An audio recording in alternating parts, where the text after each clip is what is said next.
꼭 말씀드리고 싶은 게 아이들이 이제 자라면서 커가면서 우리 부모로서 해줘야 되는 가장 중요한 거 하나가 그냥 딱 말씀드리자면 내 편이라는 느낌 주는 거예요. 아까 말씀드린 거.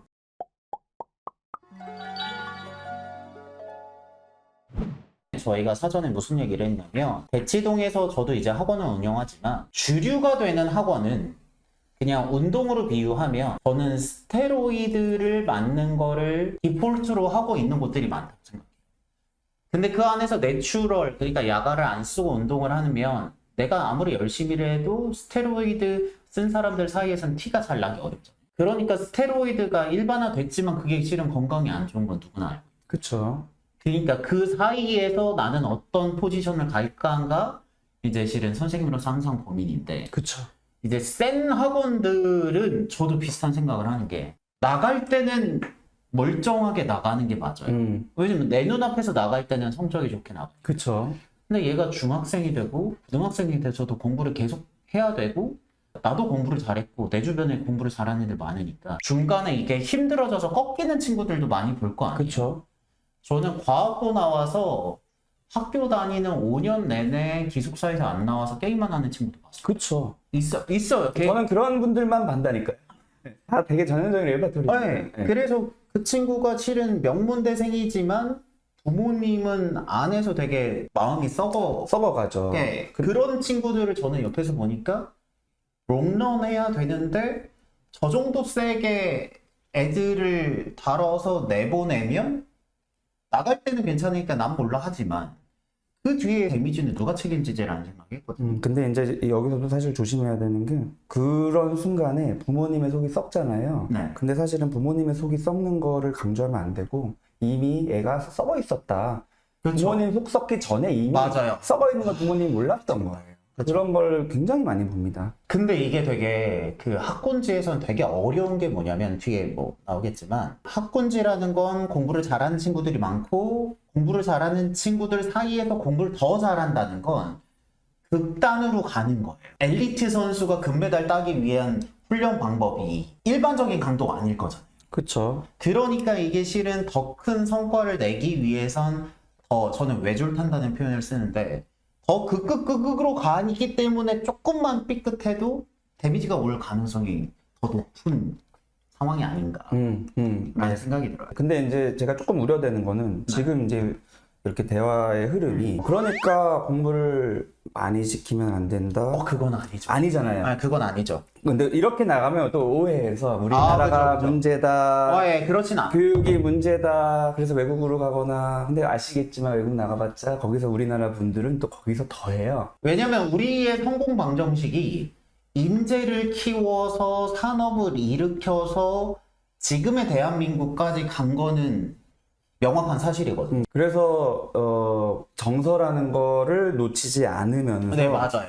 공부를 시켜야 된다. 그 얘기를 이제 하는 거죠. 네. 이 책에서. 근데 이렇게 얘기하면은 우선 제목만 봐도 상위 1%의 비밀 하면은 우선 여기 출판사 정한 이름이긴 하지만 세게. 네, 세게 나가는 거예요. 스테로이드죠. 제목 스테로이드. 네네.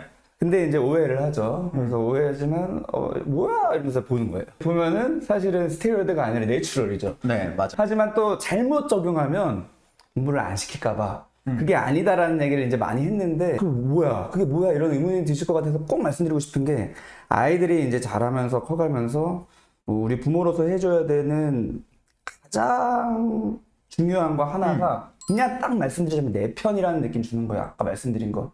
이 느낌이 그냥 분위기에서 있게. 그거는 아까 말씀드린 공포심이나 수치심을 조장하지 않는 예방주사로서 엄청난 효과가 있어요. 물론 완벽할 수는 없습니다, 부모가. 하지만 너 편이다라는 느낌은 최대한 많이 줘야 되는데 그 내 편인 느낌을 어떻게 주냐? 그거는 바로 정서적인 상호작용이에요. 정서적인 상호작용. 근데 이게 말이 어려워요. 근데 이제 육아서 같은 거 보면은 많은 분들이 이해했네요. 한 예를 들면은 모든 정신과 의사가 그래요. 상담할 때 상담사도 마찬가지고. 저는 말 잘하는 사람이 상담 잘하는 줄 알았어요. 그렇게 생각하시거든요. 그럴 수 있죠. 물론 저는 말을 잘합니다. 하지만 그죠. 물론 그런 건 안 되지만 내가 만약에 사고가 나서 몸이 어디가 하나 망가져. 네. 어디가 망가지지 않아야 돼요. 최소한 직업적으로. 입이랑 머리. 그쵸. 네. 저는 귀예요. 귀. 말은 말은 안 해도 돼요. 근데 귀는 열려 있어야 돼요. 그 의미가 뭐냐면 정서적인 상호작용을 하는데 제일 중요한 건 귀예요. 내가 들어야지, 말하지 않고 들어야지 아, 내 말이 절로 가는구나. 근데 많은 분들이 제가 제일 많이 경험받는 청소년한테도 제일 많이 듣고 성인한테도 제일 많이 듣고 엄마분들한테 제일 많이 듣는 거 남편에 대해서 청소년들한테 제일 많이 듣는 거 부모에 대해서 벽이랑 얘기하는 것 같아요. 라는 얘기를 벽은 많이 구멍이 없는 거야. 귓구멍이 없어요. 얘기하면 튕겨나와. 튕겨져 나올 때 나는 아까 말씀드린 나의 존재감에 대한 상처를 받아요. 내 말이 안 먹히는 거는 그냥 내가 뭐 하고 싶은 거를 하게 한다, 못하게 한다 이런 개념이 아니라 내 안에 있는 정서적인 이 흐름을 공유가 안 된다. 사실은 그렇죠. 엄마들이 아빠한테 제일 힘들어하는 게 이거거든요. 그러니까 네이버 카페 가보면은 아스퍼거 남편을 둔 엄마들의 모임 비국이래요. 아 진짜요? 네. 근데 아스퍼가 아닌 경우가 많아요. 제가 봤을 때는. 그만큼 정서적인 상호작용이 안 되는 느낌이 너무 답답한 건데 아이들이 부모에 대해서 청소년 되면서 이게 많이 생겨요. 왜 그러냐면 공부 때문에. 공부 때문에. 공부하기 전에는 내 편이었고요. 공부하기 전에는 나의 많은 걸 받아주고 그렇죠. 정서적인 상호작용이 됐어요. 근데 공부하는 순간 정서적인 상호작용이 줄어요. 그 다음에 안 받아줘요. 근데 부모 입장에서는 내가 그거 받아줬다가는 얘가 공부 안 할까 봐. 망가지고. 이런 이제 딜레마에 빠지는 거예요. 근데 하지만 제가 이제 무슨 말씀 드리려고 한 거냐면 우리가 정서적인 상호작용을 어렸을 때만 하는 게 아니다. 특히나 정서적인 상호작용은 아무것도 없을 때는 쉬워요. 여행 가서 좋아. 좋아. 이거는 별로 어려운 일이 아니고. 그 갈등이 있을 때 제대로 된 정서적인 상황이 됩니다. 근데 갈등 중에 제일 많은 게 공부예요. 근데 많은 분들이 공부와 관련돼서는 정서적인 상호작용을 안 하려고 해요. 왜냐면 너무 힘들어. 지금 가르치는 것도 힘들어 죽겠고 숙제 체크하는 것도 힘들어 죽겠는데 거기서 어떻게 상호작용까지 해요. 상호작용 하려니까 내 감정이 안 좋은데 이 화나는 감정을 상호작용할 것 같아. 그래가지고 거리를 둬요. 부모도 자꾸 회피를 하고 말하면 싸울까봐. 근데 그러니까 말하면 싸울까봐 회피하거든요. 그러면 안 싸워요. 근데 부부랑 똑같아요. 부부가 우리는 한 번도 싸운 적 없어요. 이 부부는 인고 부부예요? 아닐 수도 있죠. 네, 쇼윈도 부부예요. 감정 교류를 피하기 때문에 안 싸우는 거지. 그쵸. 친밀감이 높다라는 의미가 아니죠. 아니죠. 근데 부모로서 자녀와 싸우는 것 때문에 청소년기에 많이들 이제 힘들어하는 건데 그것 때문에 힘들어할 필요가 전혀 없고 싸우냐 안 싸우냐보다 그 이면에 정서적인 공유가 되냐에 포인트를 맞추셔야 되는데 두려워서 포인트를 못 맞춰요. 내가 그러다가는 얘가 공부 안 할까 봐. 혹은 엇나갈까 봐. 근데 반대예요, 반대. 엇나가는 이유는 싸우다가 엇나가지 않습니다. 소통이 안 되고 교류가 안 되다가 엇나가요. 공부는 마찬가지입니다. 싸우다가 공부 안 하지 않고요. 소통이 안 될 때. 부정적인 감정은 싸울 때 생기지 않아요. 소통이 안 될 때 생겨요. 그래서 제가 이제 이 얘기를 왜 드리냐면은 우리가 이제 지금 이 시점에서 부모로서 제일 힘든 게 기싸움이라는 거거든요. 뭔가 줄다리기 하는 느낌, 씨름하는 느낌. 내가 얘를 사춘기에 접어드는 자녀와 힘싸움하는 거. 근데 이게 공부랑 관련돼요. 사춘기 전이어도 네. 초등학교 저학년 때도 공부시키면서 힘싸움을 하죠. 무조건 하게 돼 있어요. 무조건 하죠. 근데 이제 저학년도 그렇고 고학년도 그렇고 청소년기도 그렇고 기싸움에서 우리가 힘든 건 맞지만 자괴감이 들 필요가 없어요. 내가 부모로서 애랑 씨름하는 거는 얘를 괴롭히는 거야 라고 생각하시는 분들이 많은데 아니에요. 우리가 부모로서 기싸움을 특히나 이 청소년기에 많이 해줘야 돼요. 왜냐하면 기싸움을 하는 것 자체가 이미 이 안에서 뭔가가 많이 일어난다는 거예요. 문제에 직면했으니까 기싸움이 그쵸. 일어나는 거죠. 근데 문제에 직면하는 건 사실 그렇다고 막 대범하게 다 가서 부딪히고 싸우세요 이게 아니에요. 기싸움은 그 수위를 계속 조절한다는 게 기싸움이에요. 그렇죠. 갔다가 왔다가 밀당이죠. 근데 그거에 사실 생각보다 피곤하고 힘들지만 그때 부모님이 가져야 될 제일 중요한 마음은 내가 이 과정을 통해서 우리 아이를 성인으로서 독립적인 인격체로서 사회 구성원으로서 또 우리 아이가 자기주도적인 한 사람으로서 살아가게끔 만들어주는 마지막 과정을 하고 있다라는 마음을 가져야 되는데 그런 마음 못 갖죠. 왜냐면 표면적으로 갈등이 드러나는 그러니까요. 그리고 주변 사람 신경 써요. 우리 뭐 옆집에서 들으면 어쩌나? 막 이런 자괴감이 들어요. 근데 그게 아니라 이 안에서 일어나는 것에 신경을 많이 쓰셔야 된다는 거예요. 아이가 힘들면 힘들다고 말할 수 있어야 되는데 이게 이제 안 싸우고 멀어지다 보면은 아이가 힘들면 힘들다고 말 못해요. 그리고 내가 학원이 너무 힘들고 빡세고 또는 뭐 이런 상황에서 부모님한테 이런 말을 하는 거는 안 먹힐 것 같고 또는 먹혀도 우리 부모님이 지금 오해하시는 게 뭐 화내거나 뭔가 체벌하거나 뭔가 강압적으로 하거나 공포심을 조장하는 것만이 부정적인 정서를 형성하는 거라고 오해하실까 봐 말씀드리는 건 뭐냐면 아까 말씀드린 그 분위기. 내가 지금 힘들어하는 거를 말할 수 집에서 없어. 말하거나 티를 내면 우리 부모님이 더 힘들어져. 가뜩이나 힘든데 직장에서 힘들고 또는 뭐 엄마가 우리들 키우느라고 힘들고 요즘에는 아이들이 그런 마음이 있어요. 힘든데 내가 더 힘들게 할까 봐 말을 못해요. 그러다가 안에서 꾹꾹꾹꾹 하다가 나중에 이제 자기가 이거를 숨기지 못하는 역치가 넘어가는 수돗물 이렇게 막았다가 팡 터지듯이 팡 터져요. 그때 제가 보는 거예요. 운 좋으면 청소년기에 보고요. 운 나쁘면 20대, 30대 때 보는 거예요. 이 얘기를 드리는 게 운 좋으면 청소년기라는 거예요. 근데 보통 많은 분들이 청소년 때 운 나빠가지고 터졌다고 생각을 하세요. 그게 근데 상처가 작을 때 터진 거. 맞아요. 그거예요. 네. 그러면 저는 궁금한 게 정서를 나쁘게 하는 행동은 비단 나쁜 행동, 우리가 알고 있는 나쁜 행동이 아니어도 톤앤 매너로도 충분히 공부 정서가 안 좋을 수 있고 톤앤 매너 좋네요. 네, 톤앤 매너. 톤앤 매너 자체로 안 좋은 거일 수 있는데 그럼 이제 실제로 학부모님이나 저 같은 일반인이 봤을 때 현재 우리 집의 정서가 톤앤 매너가 좋은지 안 좋은지는 뭘로 가늠해요? 근데 이게 되게 중요한 질문이고, 그렇죠. 하지만 이 객관적으로 측정할 수 없어요.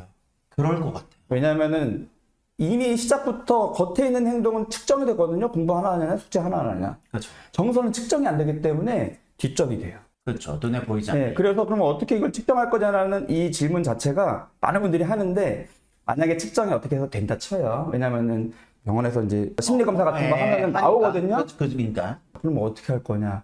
근데 정서라는 거는 측정도 어렵지만 측정을 한다 쳐도 접근이 안 돼요. 왜냐면은 내가 그러는 이유가 있거든요. 그래서 꼭 지금 강조드리고 싶은 게 뭐냐면은 정서적인 부분이 특히나 공부 정서 아마 경험하시겠지만 어렸을 때 애가 키우면서 육아는 항상 힘들지만 네. 떼쓰거나 이런 3, 4살 때 이제 너무 힘들어 하시거든요. 네. 그 다음에 초등학교 입학 직전에 부모랑 막 말싸움하고 막 이러는 것도 초등 직전에 그 불안 이런 것 때문에 부모님이 많이 힘들어요. 나중에 청소년기, 사춘기 말 안 듣고 이런 것도 힘들지만 그런 시기와 상관없이 항상 힘든 게 바로 공부시킬 때 힘들어요. 왜냐면 무조건 힘든 일이니까. 원래 힘든 거라서. 근데 원래 힘든 게 공부를 하는 것도 물론 힘들고 하지만 제일 힘든 이유는 내가 공부와 관련된 정서가 있어요. 누구든지 있어요.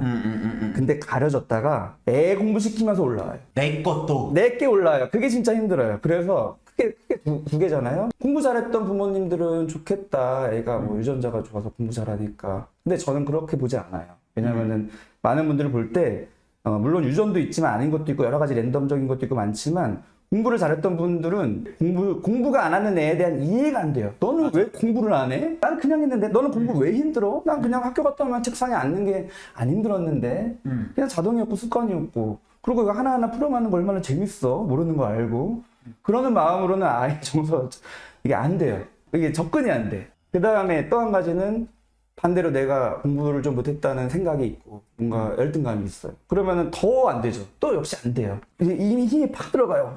너 이거 제대로 안 했다면 나처럼 돼. 이런 어떤 또 정서 이것도.